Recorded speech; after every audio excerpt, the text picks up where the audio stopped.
The gentlewoman yields. Thank you, Speaker. I would yield 5 minutes this time to a member of the Joint Economic Committee for more than 6 years, the gentleman from Texas, Dr. Ron Paul. 5 minutes, please. The gentleman is recognized for 5 minutes. I thank the gentleman for yielding. Madam Chairman, I rise in opposition to this resolution. You know, they say so often that there's not enough bipartisanship around here. We hear that complaint a lot of time. But you know, when I look at it, I see that there's been too much bipartisanship in creating the problem we've had. And it hasn't been the last, this crisis that we're in the midst of, this financial crisis, didn't pop up here in the last 60 days. It didn't pop up here in the last 8 years. But it's taken several decades for us to get to this point where we are today, dealing with a budget that is just totally out of control and a monetary and economic system that is uncontrollable as well. It is said that this budget is going to be $3.6 trillion with a $1.1 trillion deficit. An amazing thing is that $1.1 trillion deficit is going to be $400 billion less than this year.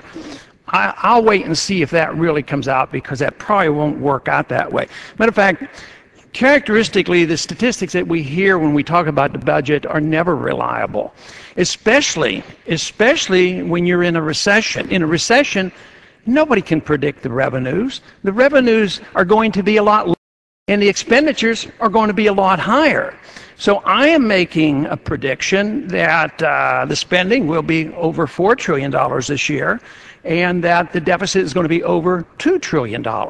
And that the picture that we are looking at today is much worse than we're willing to admit. Matter of fact, I think the problems we face today is not so much a budgetary problem. It's much different than that. I think we talk a lot about the budget, and just think how many hours we've talked about it today. But the budget and the deficit is a symptom of something much more serious, and that is, what have we allowed our government to become? I think it has been the loss of respect by us here in the Congress to understand and take seriously Article 1, Section 8. If we did that, we wouldn't be doing all these things that we're doing. If we understood the 10th Amendment, we wouldn't be doing all this. We wouldn't have a deficit. If we understood monetary policy, we wouldn't have a monetary system that encourages all this, that gets us off the hook. Because conservatives like to spend a lot of money, and liberals like to spend a lot of money, and they don't have to worry. We raise taxes, we borrow it, and we do it, and we've been doing it for decades and getting away with it, but it's coming to an end, because we've always been dependent on the Fed to come in and monetize the debt.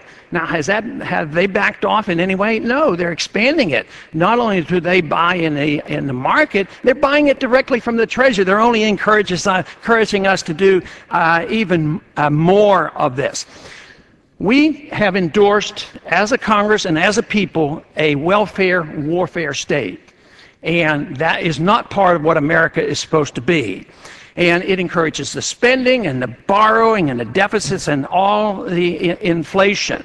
And we take, for instance, we're supposed to get a lot of change with the new administration. One thing I was hoping about is that they might look at this overseas wild expending and the expansion of the war going on in the Middle East.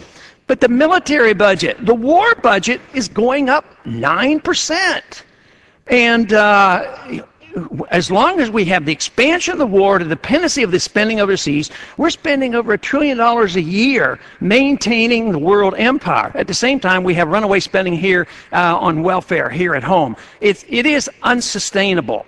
We have a debt that will not be paid. We know when it reaches a certain level, it cannot be paid. But it is always liquidated. Now, if an individual or a company goes into debt, it can be liquidated in the old-fashioned way of bankruptcy. Countries don't go bankrupt. What they do is they default on the debt. That doesn't mean they won't pay it. They pay it off in bad money. And literally, that is the purpose of the Federal Reserve right now, is to lower the real debt. So if you destroy 50% of the value of the dollar in the next year or two, the real debt has gone down 50%. Literally, the Federal Reserve Board is praying for, encouraging inflation to lower the real debt because it can't be sustained. But who does that hurt? It hurts the people who save. The people who save get 1% on their earnings, and we tax the little bit they get, and the people who are doing the right thing are being punished the most. So the ones who live beyond their means get bailed out.